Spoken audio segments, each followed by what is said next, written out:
लिखो कंपनी अधिनियम 2013,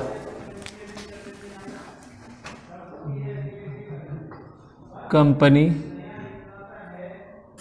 अधिनियम 2013। देखिए इसमें क्या है, दो बातें बताई गई है। देखिए दो बातें कौन सी, एक तो अंकेक्षक से संबंधित अध्याय और एक सरकारी कंपनी से संबंधित अध्याय। देखिए एक तो है अंकेक्षक से संबंधित अध्याय और दूसरा आपका सरकारी कंपनी से संबंधित अध्याय। देखिए ये तो इसमें अध्याय है 10 और इसमें अध्याय दे रखा है 23। कितना? 23। और इस अध्याय 10 के तहत इन्होंने यहां धाराएं बता रखी है कौन सी, 138 से 148 तक, और यहां 394 से 395। क्लियर हो गई बात?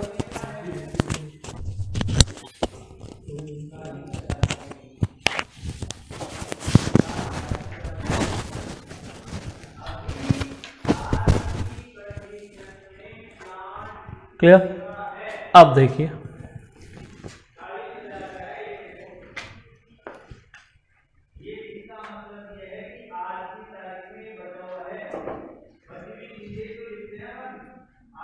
ठीक है। अब ये कह रहा है क्या है कि जो भी कंपनियां हैं उनको कंपनी अधिनियम 2013 के तहत अनिवार्य रूप से अंकेक्षण कराना अनिवार्य है, अतः उसे ही हम क्या कहते हैं, वैधानिक अंकेक्षण कहते हैं। क्या कहेंगे रे? वैधानिक अंकेक्षण। कंपनी अधिनियम 2013 के अनुसार लेखों का अंकेक्षण कराना अनिवार्य है। किसका अंकेक्षण? लेखों का अंकेक्षण कराना अनिवार्य है, उसे ही हम क्या कहते हैं, वैधानिक अंकेक्षण कहते हैं। तो लिख लो ये बात, कंपनी अधिनियम 2013 के अनुसार कंपनी अधिनियम 2013 के अंतर्गत 2013 के अंतर्गत कंपनी के लेखों का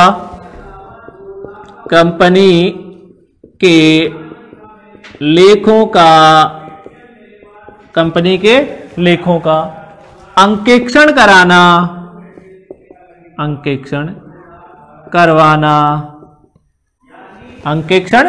करवाना अनिवार्य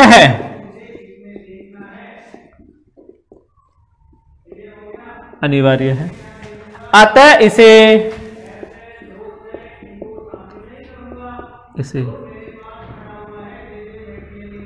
वैधानिक अंकेक्षण भी कहते हैं।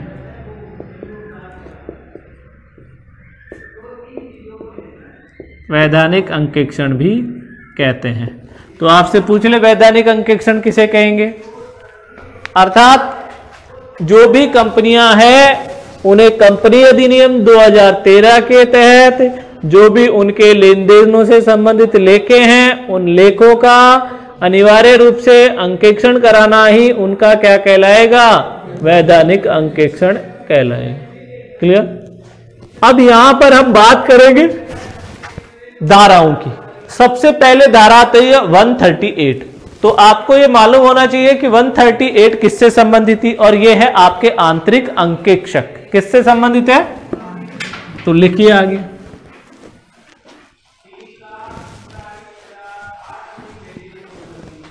देखिए 138 आंतरिक अंकेक्षक, आंतरिक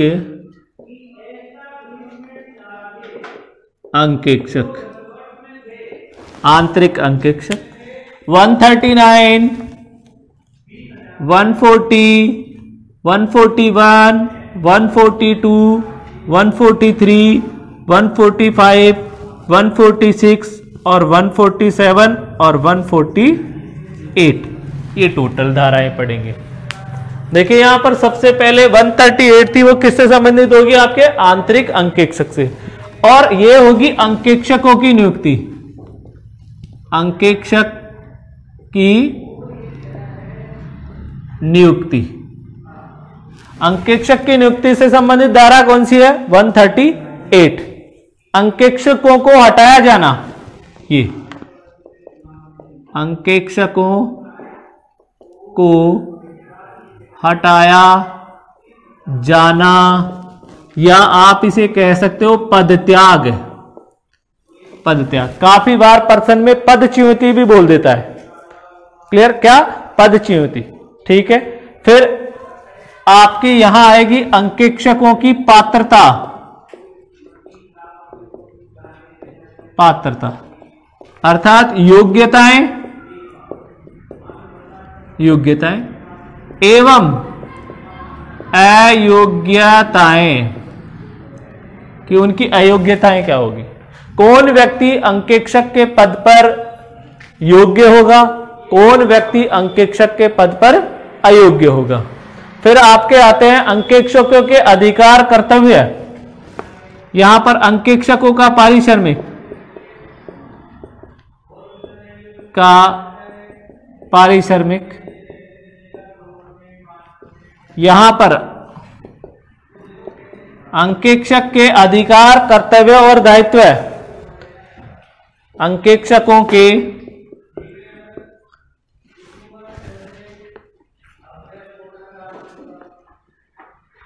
अधिकार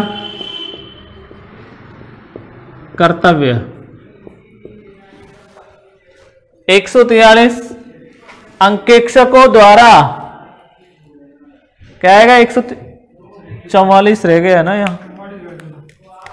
144, 145, 146, 147, 148, 44। 44 में है अंकेक्षकों द्वारा प्रदत्त, अंकेक्षकों द्वारा प्रदत्त, अंकेक्षकों द्वारा प्रदत्त कुछ सेवाओं की मनाही, कुछ सेवाओं की मनाही। फिर लिखिए 145 रिपोर्ट पर हस्ताक्षर, अंकेक्षक को अंकेक्षण रिपोर्ट पर हस्ताक्षर करना, अंकेक्षकों को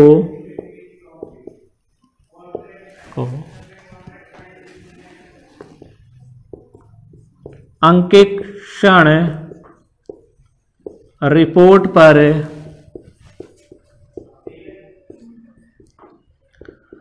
हस्ताक्षर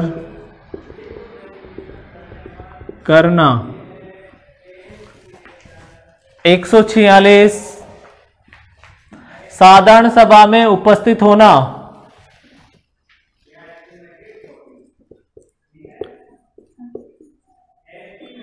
अंकेक्षक द्वारा साधारण सभा में उपस्थित होना। किसमें उपस्थित होना? साधारण सभा में। और 147 है आपकी, आप कोई भी उल्लंघन करते हो तो उल्लंघन पर दंड का प्रावधान है। और अंतिम है आपकी लागत की मदों का अंकेक्षण, लागत की मदों का अंकेक्षण, या आप कह सकते हो लागत अंकेक्षण, कॉस्ट ऑडिट, लागत अंकेक्षण, कॉस्ट ऑडिट। तो ये कंपनी अधिनियम की धाराएं हैं, किससे? अंकेक्षकों के बारे में, अंकेक्षकों के संबंध में। अध्याय कौन सा था? 10।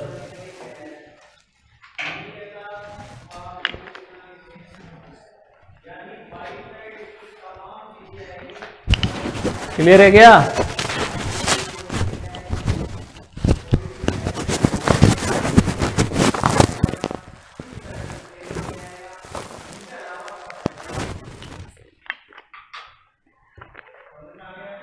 पहले लिख लीजिए 139 अंकेक्षकों की नियुक्ति। आंतरिक नियंत्रण में मैंने आंतरिक अंकेक्षक 138 शायद लिखा दी आपको।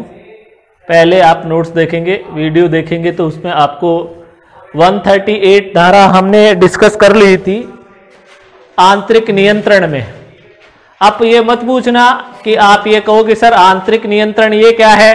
आंतरिक नियंत्रण हमने पढ़ा था कि जांच की एक योजनाबद्ध, क्लियर, योजनाबद्ध तरीके से, यानी कि प्रत्येक व्यवसाय को योजनाबद्ध तरीके से क्या करना?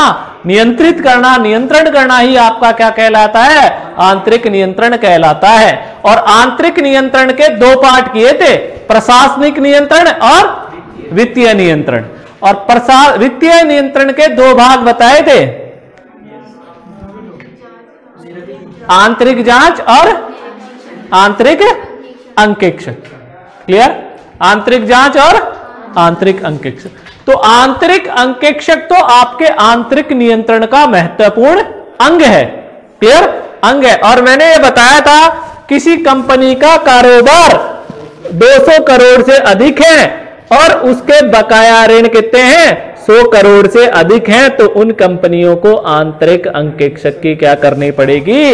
नियुक्ति करनी पड़ेगी। ये बात हमने डिस्कस कर ली थी। क्लियर? अब लिखिए आप 139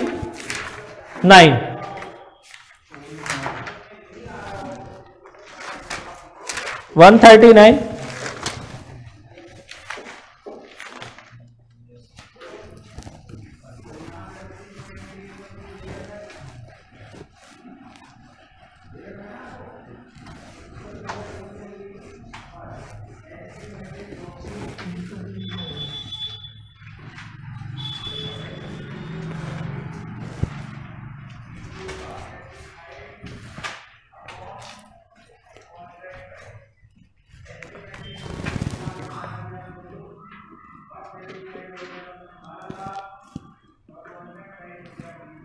139 क्या है? अंकेक्षकों की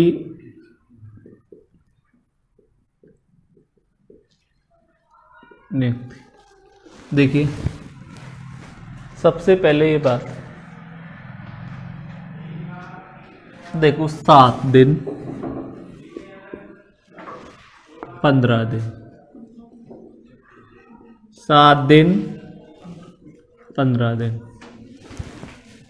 किसी भी कंपनी में कोई भी अंकेक्षक नियुक्त किया जाएगा और नियुक्त कौन सी धारा के तहत किया जाएगा?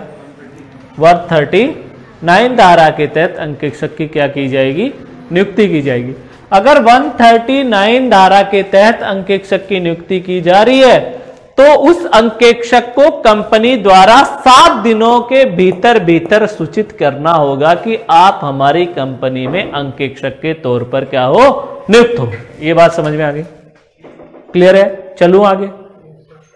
क्लियर? और कंपनी के जो रजिस्ट्रार हैं उनको 15 दिनों के भीतर आपको सूचित करना पड़ेगा कि हमारी कंपनी में इस व्यक्ति को अंकेक्षक के तौर पर नियुक्त कर लिया गया है। तो ये बात आपको सबसे पहले तो ये ध्यान रखनी है। देखो अंकेक्षक को तो नियुक्ति की सूचना कितने दिनों के भीतर देंगे और रजिस्ट्रार को कितने दिनों में? क्लियर है?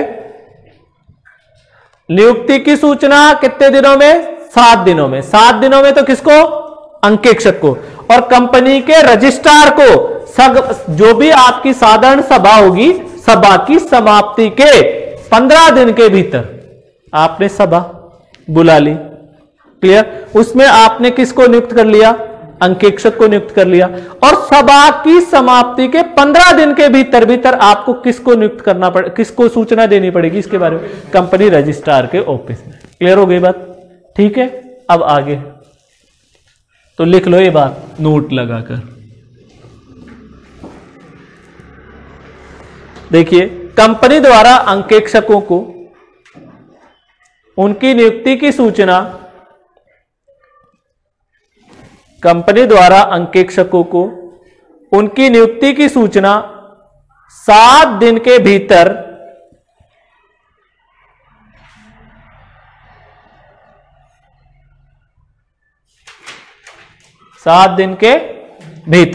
तथा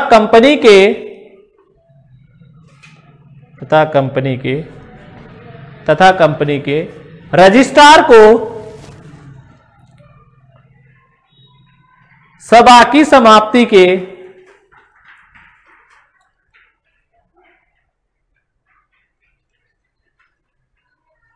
15 दिन के भीतर, सभा की समाप्ति के 15 दिन के भीतर